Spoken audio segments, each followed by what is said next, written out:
Hello everyone. तो आज हम बनाने वाले हैं सिंपल सी कुर्ती, और वो भी बिल्कुल मार्केट स्टाइल में। जिस तरीके से आपको रेडीमेड कुर्तीज़ मिलती हैं, थोड़ी सी स्ट्रेट फिटिंग इनकी होती है, बिल्कुल फिटेड नहीं होती हैं। तो इस तरीके की मैं कुर्ती बनाऊंगी जिसमें स्लीव्स और स्लीव्स भी लूज़ होंगी और स्ट्रेट फिट होगी। तो चलिए स्टार्ट करते हैं। तो सबसे पहले कपड़े को मैंने इस तरीके से 4 फोल्ड में अच्छे से कर लिया है सेट। और अब हम इसकी मार्किंग करेंगे। तो ऊपर से सबसे पहले हम 1/2 इंच कपड़ा छोड़ देंगे जो कि हमारा स्टिचिंग में जाएगा। अब हम यहाँ पर लेंगे अपनी लेंथ। तो मैंने यहाँ पर 41 इंच पर मैं मार्क कर रही हूँ, क्योंकि मुझे इसकी लेंथ 40 चाहिए। तो 1 इंच मेरा नीचे फोल्डिंग में जाएगा, तो मेरे पास जो 40 इंच कंप्लीट बच जाएगा। अब आते हैं हमारे शोल्डर मार्क करने के लिए। तो शोल्डर मार्किंग मैं 6.5 इंच पर कर रही हूँ। इसके बाद हम करेंगे आर्म होल की मार्किंग। आर्म होल की मार्किंग 6.25 इंच पर कर रही हूँ। और इस तरीके से हम यहाँ पर एक बॉक्स बना लेंगे। ऊपर से एक निशान हम 13 इंच पर लगाएंगे और एक निशान हम 20 इंच पर लगाएंगे। अब चेस्ट का हम मार्क करेंगे। जितना आपका चेस्ट है उसका 4th पार्ट लेना है और उसमें आप 1.5 इंच प्लस कर देंगे मार्जिन। तो देखिए इस तरीके से हम यहाँ पर कर रहे हैं। जो भी आपका वेस्ट का मार्क है, वेस्ट के मार्क में आप लूजिंग ऐड करेंगे 2 इंच की, और उसका 4th पार्ट करके आप इस तरीके से आप 1.5 इंच मार्जिन ले लेंगे जो आप छोड़ेंगे। सेम हम नीचे की तरफ से हिप का और नीचे का चाक वाला जो हिस्सा है बिल्कुल सेम लेते हैं। स्ट्रेट चाक हमें बनाने हैं। अब हम यहाँ पर गोलाई दे देंगे शोल्डर की। तो यहाँ पर इस तरीके से और 1/2 इंच की हम अंदर की तरफ भी शेप दे देंगे। बाकी की जो लाइंस हैं उनको हम अच्छे से स्ट्रेट कर लेंगे।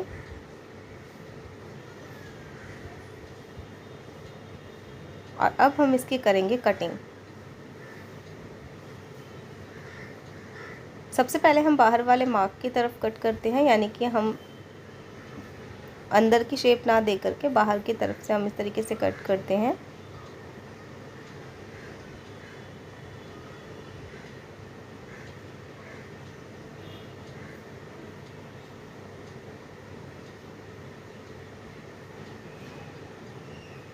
तो देखिए ये ऊपर ये हमारा दोनों पैनल्स एक साथ कट चुके हैं। तो अब हम एक पैनल इसमें से निकाल देंगे जिस पे मार्किंग नहीं है, वो हमारा बैक पैनल होगा, और जिस पर हम मार्किंग कर रहे हैं वो हमारा फ्रंट पैनल है। तो जो हमने 1/2 इंच की और गोलाई दी थी अंदर की तरफ, वो हमारा फ्रंट पैनल बनेगा। अब आते हैं स्लीव्स कट करने के लिए। तो स्लीव्स कट करने के लिए भी कपड़े को इस तरीके से 4 फोल्ड में ही रखना है।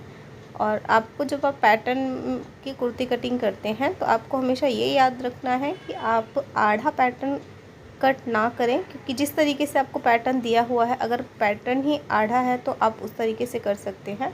वर्टिकल या हॉरिजॉन्टल ये आप दोनों ही पैनल्स में सेम करेंगे। कुर्ती में अगर हॉरिजॉन्टल है तो आपको स्लीव्स में भी पैटर्न को हॉरिजॉन्टल ही रखना है, और वर्टिकल है तो दोनों में आपको वर्टिकल ही रखना है। तो देखिए इस तरीके से हम अपना जो है 4 फोल्ड में करेंगे स्लीव्स को, और उसके बाद हम लेंगे जितनी हमें लंबाई चाहिए उसमें 1.5 इंच हम एक्स्ट्रा रखेंगे। 1 इंच हमारा फोल्डिंग में जाएगा किनारे की तरफ, और आधा इंच हमारा सिलने में जाएगा। अब हम जहाँ पर हम आर्म होल बनाएंगे उस तरफ हम 3 इंच लेंगे, कपड़ा छोड़ेंगे और इस तरीके से ऊपर की तरफ मिलाकर एक स्लैंट लाइन मिलाएंगे।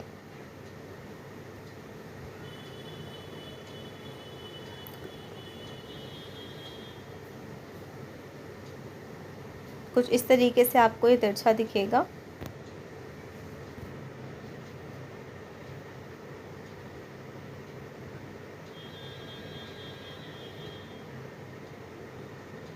अब हम इसके बिल्कुल हाफ में मार्क करेंगे और इस तरीके से एस शेप बनाएंगे, यानी कि 1/2 इंच आप अंदर की तरफ लेंगे और 1/2 इंच आप बाहर की तरफ लेंगे।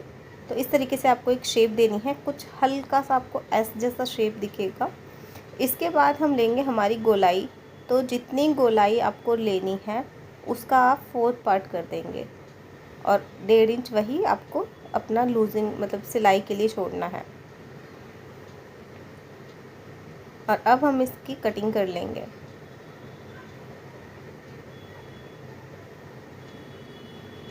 तो जो आप मोहरी का निशान है वो आप कैसे लगाएंगे, तो अब मैं जैसे कि मुझे लूज़ स्लीव्स चाहिए, तो इसीलिए मैंने इसमें जो लूजिंग है वो 2 इंच ना रख कर मैंने इसमें 2 इंच लूजिंग रखी है। वैसे आप जब मतलब वैसे अगर आप कटिंग करते हैं स्लीव्स की तो आपको उसमें लूजिंग ऐड नहीं करनी होती, जितनी आपकी आ रही है उतनी ही आप उसमें कटिंग कर देते हैं। लेकिन मुझे लूज़ चाहिए स्लीव्स, तो इसलिए मैंने 2 इंच की इसमें लूजिंग ऐड की है, जिस तरीके से हमने कुर्ती की फ़िटिंग में की है। तो इस तरीके से हमने अपनी कुर्ती कट कर ली है, स्लीव्स भी कट हो चुके हैं। अब बारी आती है इसको सिलने की। तो सबसे पहले हम नेक बनाएंगे, और नेक बनाने के लिए मैंने फ्यूजिंग पेपर पर इस तरीके से मेन फैब्रिक चिपका कर रेडी कर लिया है, और 3 इंच इसकी चौड़ाई ली है, लंबाई ली है इसकी मैंने 8 इंच। एक मार्क हम करेंगे 5.5 इंच पर। 5.5 इंच वाले इसको हम गोलाई में शेप देंगे इस तरीके से, और जो नीचे 8 इंच पर हमने किया था वहाँ तक बचे हुए मार्क को हम इस तरीके से एक ड्रॉप शेप में मार्क करेंगे, और 1 इंच का मार्जिन देकर इस तरीके से हम इसको कट कर लेंगे। तो देखिए कुछ इस तरीके से दिखेगा। अब बैक नेक कट करने के लिए 3 इंच चौड़ाई लेंगे, और 5 इंच पर हम इसकी लंबाई लेंगे, और इस तरीके से इसे राउंड शेप में मार्क कर लेंगे, और 1 इंच मार्जिन के साथ इसे कटिंग कर लेंगे। तो देखिए अब इस तरीके से हम सुई से धागा निकाल देंगे, और जो हमने मार्क किया था उसी के ऊपर एक बार सिलाई मशीन चलाएंगे, जिससे कि दूसरी साइड मार्क आ जाएंगे, और उसी के साथ हम मार्किंग कर पाएंगे दूसरी साइड भी। तो इससे इक्वल होंगे दोनों मार्क, आगे पीछे नहीं होगा, और शेप बिल्कुल परफेक्ट बनकर आएगी जैसे हमें चाहिए। तो देखिए कुछ इस तरीके से आप सभी नेक में इस तरीके से ही आप दूसरी साइड भी मार्किंग कर सकते हैं।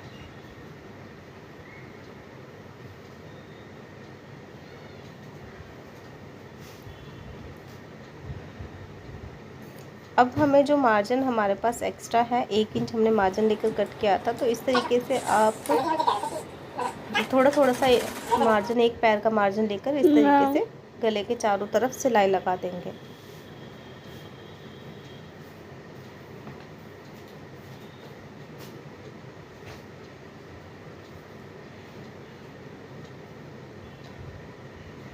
सबसे पहले हम फ्रंट साइड का नेक लगाएंगे, तो इस तरीके से हमें कुर्ती के फ्रंट साइड में ही इस पैच को रखना है जो हमने रेडी किया है, और इसके बाद जो हमने मार्किंग की है उसी के ऊपर हमें सिलाई लगाते जाना है।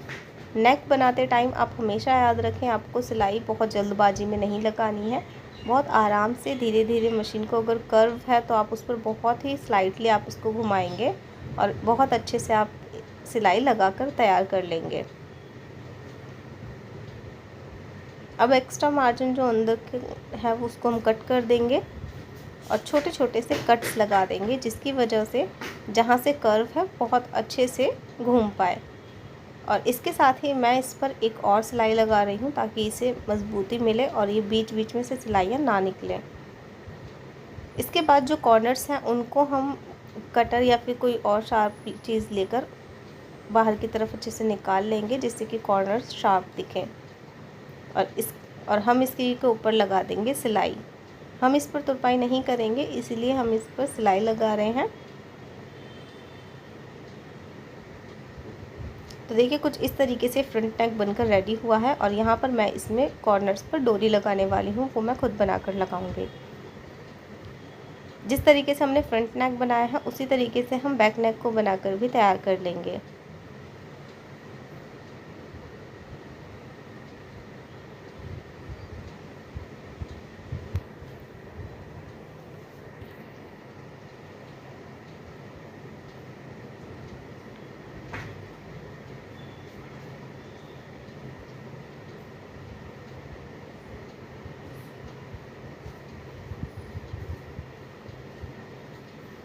अब शोल्डर्स को हम अटैच करेंगे। शोल्डर्स हमें इस तरीके से रखने हैं, फ्रंट और बैक नेक को दोनों इस तरीके से रखेंगे, और बैक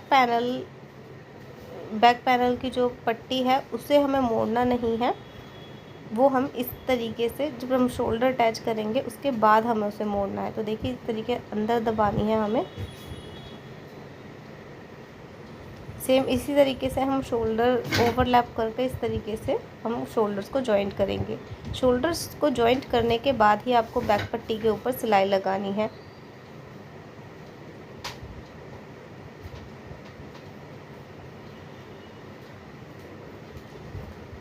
इस तरीके से फ्रंट और बैक दोनों साइड का नेक हो चुका है और साथ ही शोल्डर्स भी फिनिशिंग के साथ अटैच हो चुके हैं।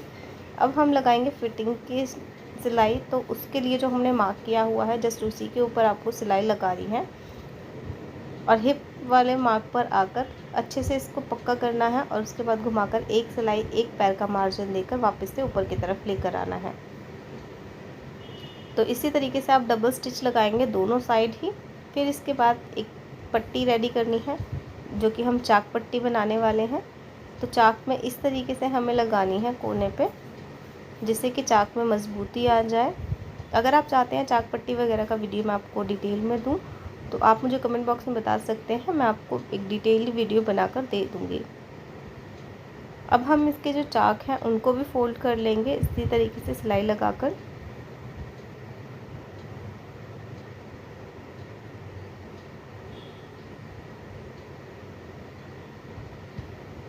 तो हमारी कुर्ती के दोनों ही चाक बनकर रेडी हो चुके हैं और ये बिल्कुल फाइनल सिलाई हम लगा रहे हैं। इसके बाद इस पर तुरपाई नहीं करनी है। मुझे छोटा सा शंख मिल गया। अब बारी आती है स्लीव्स की। तो स्लीव्स की जो मोहरी है उसको हम फोल्ड करेंगे और उसके बाद फिटिंग के जो निशान हमने लगाए हैं उसके ऊपर हम सिलाई लगाएंगे और इसके बाद हम हमारी कुर्ती की जो स्लीव्स हैं उसको अटैच करेंगे। तो गोलाई में रखकर ही हमें इसको अटैच करना है हमेशा। आप दोनों कपड़ों को साथ लेकर घुमाते जाएं, ना लूज़ छोड़े ना टाइट छोड़े और इसी तरीके से घुमाते हुए आपको कुर्ती की जो स्लीव्स हैं अटैच कर लेनी है। तो फाइनली कुर्ती का ये लुक बनकर आया है और अगर आपको वीडियो अच्छा लगा तो प्लीज़ लाइक शेयर सब्सक्राइब ज़रूर कर दीजिएगा। मिलती हूँ अपनी नेक्स्ट वीडियो में, तब तक के लिए बाय बाय।